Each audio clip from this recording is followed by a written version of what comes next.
In a world populated by talking beasts and animals, there is an island city off the coast of Long Island, where the deer and antelope play, and the raccoon and the crocodile rock out all night long.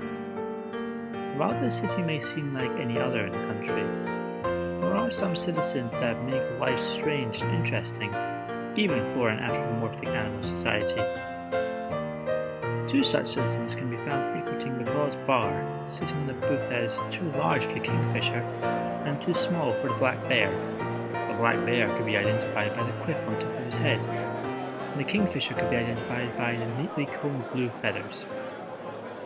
"Do you think we could find another table?" said Beary Astrovik, feeling increasingly uncomfortable in the restricted booth. Drew Kingfisher, flitting across the tabletop, looked across the bar. "Can't see anywhere else free," he said. "And besides, the food's here now." Hamk, the pig bartender and owner of the cause, waddled over to the table with 2 portions of curry fries and sodas. "And how are we doing tonight, boys?" asked Hank, setting the food down. "Wishing you would invest in bigger booths," gasped Barry, trying desperately to suck in his stomach to give him some space to maneuver himself out. "Sorry, Barry, but furniture ain't cheap," Hank said, shrugging. "Besides, I just spent a buttload on that new love tester machine." Hank gestured over to the far corner, where a lurid pink arcade machine stood, currently being used by a light-furred buck. "This is Clyde Johnson, the lovably simple friend of Barry and Drew's." "Hey, Clyde," shouted Drew, waving his wing. "Come join us." Clyde turned, smiled, and trotted over to them. "Well, what's up, guys?" "My pain levels," whimpered Barry, now becoming dangerously out of breath. All right, grumbled Hank. "I'll buy new furniture, God almighty." As Hank moved back to the bar, the rest of Barry and Drew's friends arrived. Susan Rottweiler, a black and brown dog, Ludwig Schmidt, a long-bodied insect riding on top of Susan, and Jason Astrovik, the caramel-coloured bird brother of Barry. Yeah, the brothers, try not to think about it too much. "Barry, Drew," barked Susan frantically. "You've got to come with us." "What's going on?" "There's someone new coming to the city," said Jason, hovering nervously above all their heads. "So what's so strange about that?" asked Drew. "You guys weren't this excited when Earwig first turned up." "You weren't?" said Earwig, sounding dejected. "This is different," said Susan. "Just come on." The 3 of them ran back out of the bar again, with Drew and Clyde close behind them. Barry, left with no other choice, smashed the table to set himself free and ran after his friends. "Oh, thanks a lot for that, Barry," Hank shouted after him. "I have no choice but to buy new furniture, thanks." And with continual grumbling, Hank gathered up his cleaning equipment and got to work. The gang reached the piers, and Susan pointed her paw out to the east. The day was calm, with clear skies and little wind. But the ocean was unsettled, with erratic waves rippling in a peculiar fashion, causing several boats to be rocked and overturned. "What is that?" "We don't know, but it's something big." The something was getting closer and closer to the pier, until, at last, a head emerged from under the water, followed by an impossibly long neck and a huge scaly body in a fantastic shade of aquamarine blue. Using its front flippers, it clambered up onto the pier and looked down at the gang through long eyelashes. "Hi," it said nervously, waving a flipper awkwardly. "I'm Vanessa, the Loch Vanessa monster, technically." The gang were dumbfounded. They just stared up at this huge sea lizard that had just washed up on their shores. Most of them were feeling trepidatious about this new arrival, but Drew's beak had fallen open in awe and, to a strange and unexpected extent, adoration. Barry, meanwhile, was now thinking back to his struggles at the bar and what would happen if the Loch Vanessa monster were to visit McCaw's. "We're gonna need a bigger booth." Equestrian Bay, an Esquire Bay Multiverse story, written and performed by C.J. Farron. In the jungle, the mighty jungle, the lion sleeps tonight. In the jungle, the mighty jungle, the lion sleeps tonight.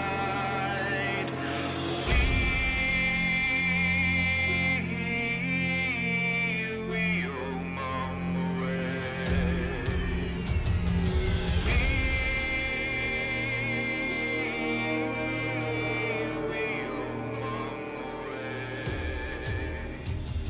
gang had returned to McCaw's, now accompanied by Vanessa, but due to her size, they were forced to use the rooftop terrace where she now sat in the back alley to talk to them eye to eye. Drew's beak was still open while the others were bombarding her with questions. So, what exactly are you? I'm either a lizard or some kind of dinosaur, I think. Someone once called me a kelpie, but I'm not entirely convinced by that. And you're from Scotland? Yep, from Loch Vanessa. It's in the Highlands, just east of Whitebridge. You don't sound particularly Scottish, though. Well, we're not all Groundskeeper Wooly or Princess Maribah, are we? So why'd you come here, to Equestrian Bay of all places? I wanted to see more of the world. Loch Vanessa is a small loch, not really much to it. I want to explore. As for coming here, to be honest, I was headed for New York, but reached here first. That's how most people end up here. But I've got to say, it seems really nice here, said Vanessa, stretching her neck up into the air and surveying the city. It's an awesome city, but it seems small and cozy too. You know what? Screw New York, I'm staying here. Yeah, screw New York, repeated Drew enthusiastically. Vanessa, said Beary, have you seen the Golden Mountains? Those twin peaks? Yeah, I can see them from here, Vanessa said, turning her head to the south side of the island. But have you seen them up close? Said Beary. Susan, why don't you show Vanessa the mountains? Why me? Can you please just... Okay, fine, said Susan reluctantly. Come on, Vanessa, let's go. Susan jumped down from her seat and ran down through the bar and onto the street. Vanessa, after carefully edging her way out of the alley, followed after her, taking up the width of the street in the process. Once they were out of earshot, the boys huddled together. So, what are we going to do about this? What are you talking about? Asked Drew, frowning slightly. Drew, there's a monster in the city. Our city, Beary said. Doesn't that bother you? Not really, Drew said. I mean, she seems nice. Oh no, not again, Beary said, placing his face in his paws. You've got another crush. Drew tried to feign indignation at this, but ultimately couldn't hide his true feelings. So what if I do? He said, crossing his wings defensively. Drew, you don't exactly have the most stellar history with girls, said Beary. Remember that breakup with Lizard Burrows that left you with a lifetime ban from Cafe L'Amour and a scar on your left wing? Okay, I'll admit that didn't end well, Drew said. Actually, it ended pretty well compared to your breakup with Isabella Caesar, Beary interjected. To be fair, I can't fault Drew on his taste, Clyde said. She was hot. Pushy, dominating, slightly pathological, but hot. You're not helping, Clyde, Beary said, cutting him off. My point is, you should be careful, especially since, I mean, do you really think he could work with a bird and a reptile? Oh wow, Beary, that's rather narrow-minded of you. By that logic, me and Jason should be a couple. Yeah, that'd be weird, Jason said, shifting awkwardly on the spot. Look, you might not see it yet, Drew said, jumping to the edge of the table, but I believe Vanessa would make for a great friend. Just give her a chance. Drew then spread his wings and took flight, leaving the guys on a rooftop on the cause bar. What none of them had realised was that there was someone else watching them from afar since the arrival of the Loch Vanessa monster. Smirking to himself, the fox turned tail and left to meet with his contacts in high places. Across town, in the industrial district, the Bugman munitions factory was one of the largest and controversial employers in the city, mainly due to its owner Nigel Bugman, who, aside from questionable political ties, was known to be unfair and devious. Like today, as he was sitting in his office, looking over reports and trying to find ways to make creative pay cuts. He was interrupted, however, by the arrival of his associate, Jean-Paul Terrier, Jack Russell, who had originally been a major criminal kingpin in Paris, but was now operating in Equestrian Bay. "Got a minute?" he asked, closing the door behind him. "I suppose," Bugman said, pushing his papers aside. "What news?" "I got an interesting call from our spy," Terrier said, clambering onto a chair. "Ah, yes," Bugman said, clasping 3 pairs of hands on top of his desk. "So, what does the fox say?" Terrier then held back a laugh, or at least tried to, as he replied. "Well, he says, Ring ding ding ding ding ding ding ding ding ding ding. Bugman was confused. What did the fox say? What ba ba ba ba ba ba? What ba ba ba ba ba ba? Bugman was not amused by the senseless rabble. Seriously, Jean-Paul, what did the fox say? Hattie, hattie, hattie ho, hattie, hattie, hattie ho. Damn it, Terrier, what did he tell you? Terrier, relishing in Bugman's frustration, composed himself and relayed to him what the fox had said to him. Interesting, Bugman said. A monster in Equestrian Bay, and one large enough to fill a street. That could be good for us, I guess, Terrier said, tilting his head. Just you tell me how you think it will be, just so we're on the same page. Bugman rolled his eyes and explained. Don't you think having a 20-foot monster on our side would incentivize the public to vote in favor of the unification party and put the cabal in office? It'd be like having our own personal Death Star. As I recall, the Death Star got blown up. Twice. Your ability to undermine my analogies notwithstanding, Bugman said, this Loch Vanessa monster could be a valuable asset in any eventuality.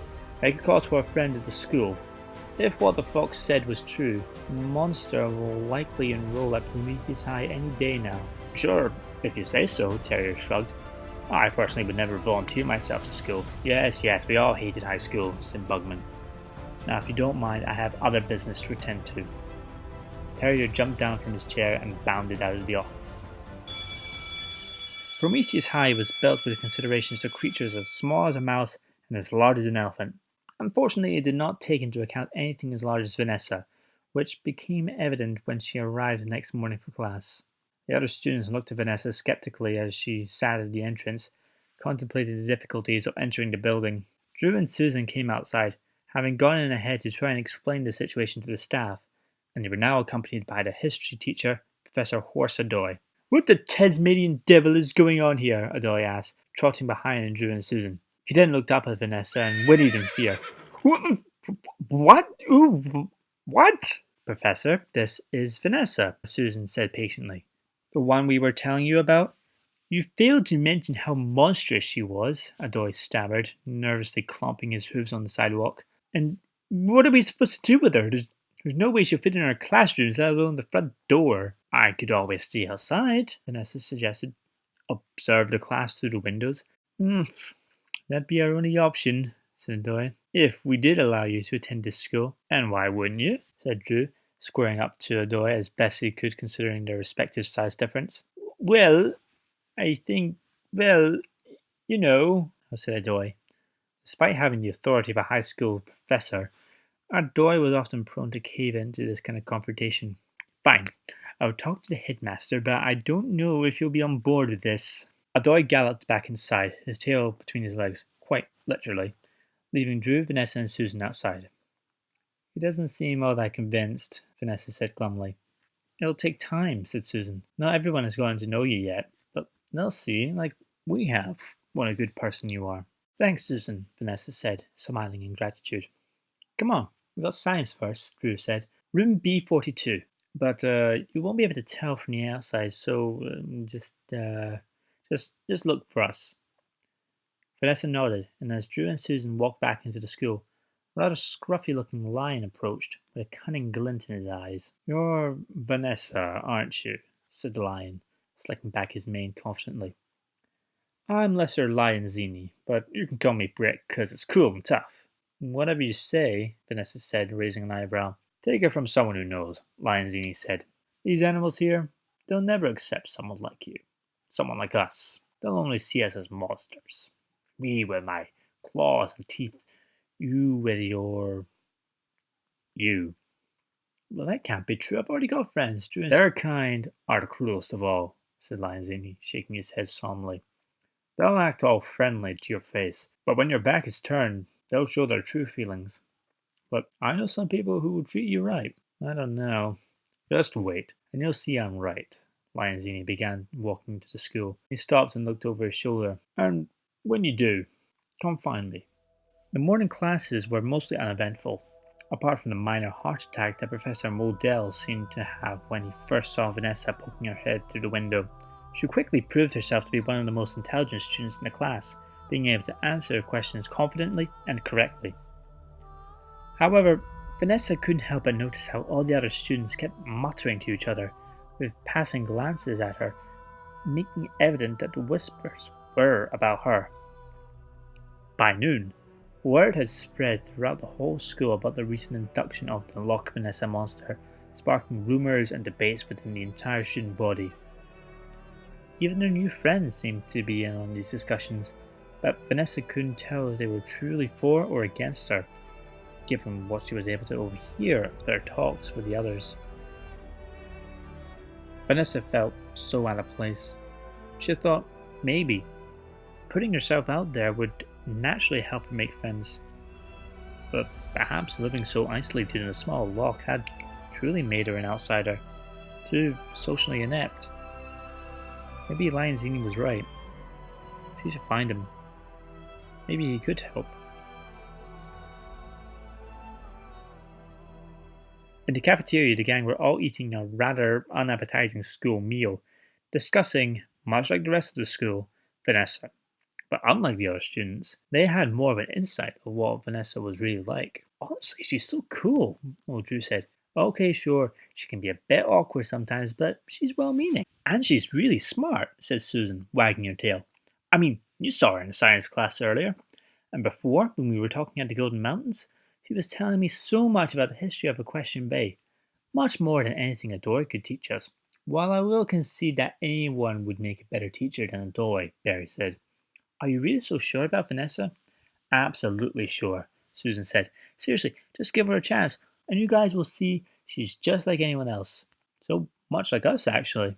All right, said Barry. I suppose we could. Jason, see if you can find Vanessa. Gotcha, said Jason, taking flight and swooping out the window. I've always wanted to make friends with a monster, said Clyde. Though I always imagined a yeti. She's not a monster, said Drew defensively. Okay, sure, she's technically the Loch Vanessa monster, but that's just a name. Oh, I get it, said Clyde. Just like how Long Island is technically a peninsula. Clearly he didn't get it, but at least his geography was improving. Jason returned to the table. We may have a problem. What do you mean? Well, I saw her leaving the campus, said Jason. With Lionzini. Uh-oh, that can't be good. He could be a bad influence on her, said Susan. Gah, today she's hanging out with Lionzini. Tomorrow she'll be smoking. Come on, we gotta find her, said Drew, jumping up from the table and into the air. Shouldn't be too hard, honestly, Jason said. I mean, how many 20-foot sea lizards are there in the city? The munitions factory had come to a standstill, as all the employees were distracted by the sudden appearance of Vanessa. Lionzini lay on the ground, while Bugman and Terrier stood nearby, marveling at the size of their guest. Well, well, well, said Bugman smugly. She's even more impressive than advertised. Sorry, but why exactly am I here? Asked Vanessa, tilting her head. And how are a factory owner and this, I don't know, sidekick supposed to help me find friends? I am no one's sidekick, shouted Terrier in indignation. You might as well be, laughed Bugman. My dear, we can help you, if you help us. What's that supposed to mean? Asked Vanessa. There's nothing too weird, is it? No, don't worry about that, said Bugman. We'd just like you to join our party. Ooh, I love parties, said Vanessa excitedly. At least I think I would. Have never been to one. Don't get too excited there, said Terrier. This is a political party, the boring kind of party, not the fun one. Terrier makes it sound so bleak, said Bugman. You'd be a member of our unification party, a public representative. You'd go out, meet people, convince people to think our way. And what exactly is your way? That they need a strong hand to lead them in these troubling times. That the world needs a clearer, more assertive direction. They don't see it our way. We can make them. That's where you come in. I don't want to be part of whatever you're planning. Vanessa turned around to leave, but was met with Lionzini and Terrier blocking her way, baring their teeth. But you already are, said Bugman. This involves everyone, for the greater good. The greater good, repeated Lionzini and Terrier through their growls. Vanessa was beginning to panic. Exits blocked and surrounded by fanatics. Not ideal. Then came a knock on the door. Confused, Terrier turned around and opened it. Yes, can we help you? Taking advantage of this open door, the gang burst in, forcing their way past Terrier and Lionzini and gathering around Vanessa. Terrier, what are you thinking? Shouted Bugman. Hey, just because I'm a criminal doesn't mean I'm not polite. No, this makes you an idiot. Bugman then saw who it was that entered. Oh no, not you again. Yep, it's us again, said Beary, shrugging. Honestly, Bugman, we have to stop meeting like this. You know these guys? Asked Vanessa. Yes, these middling kids keep interfering with our business, said Bugman, crossing his arms. And quite frankly, it's becoming most tiresome. What can we say? We're just doing what's best, said Drew. And right now, what's best is that we leave with Vanessa so that she can be with people who will treat her as a friend and not some kind of tool or cult member or whatever. Unification is a party, not a cult, you insolent little. Before Bagman could finish, Drew and Jason swooped right in an attack formation, scaring Bugman out of his wits, and the larger animals barged their way past Terrier and Lionzini. With the exit now clear, the gang made their escape from the office, leaving Bugman, Terrier, and Lionzini in their dust. The gang all gathered again at McCall's rooftop, laughing about what they had just been through, and catching Vanessa up on all their previous encounters with Bugman and his unification associates. No, laughed Vanessa, hardly believing what she was hearing. He did not set you on fire. Well, technically it was the parade float that he set on fire, Beary conceded. But Bugman knew that I was in there, so really. Look, I haven't thanked you guys for helping me back there. No need, Beary said, raising his paws. Not when we owe you an apology for not giving you a fair shake earlier. It can't be easy going to a new city, a new country without knowing anyone. And frankly, Drew said, we're all outsiders in our own way, a bunch of misfits. Probably why we all get along.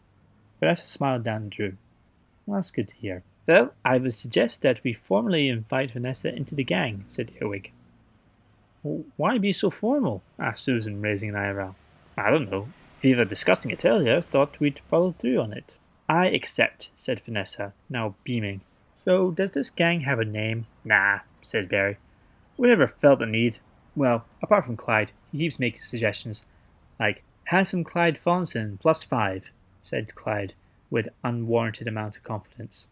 Or 6 now. Either way, it's a bad name, Jason said. We could always spend the rest of the day brainstorming.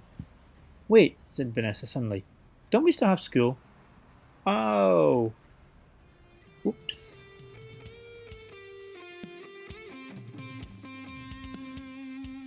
Equestrian Bay, an Esquire Bay Multiverse story, was written and performed for you by C.J. Fairman.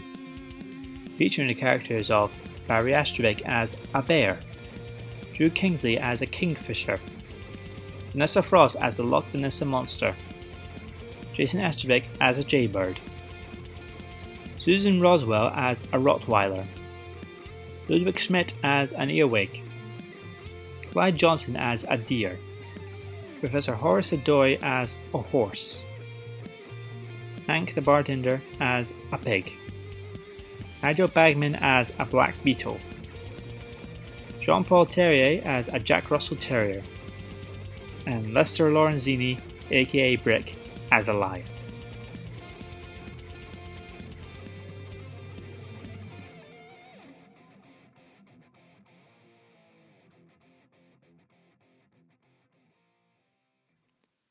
Sometime later, Beary was walking through the forest near where the Golden Mountains sat, just taking some time to relax and take a break from everything.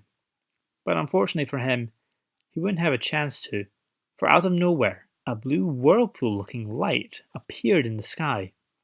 Just as suddenly, a slender, hairless ape covered in strange fabrics fell out and landed on the ground in front of him. Oh man, this is not getting any easier, said the hairless ape, getting to his feet.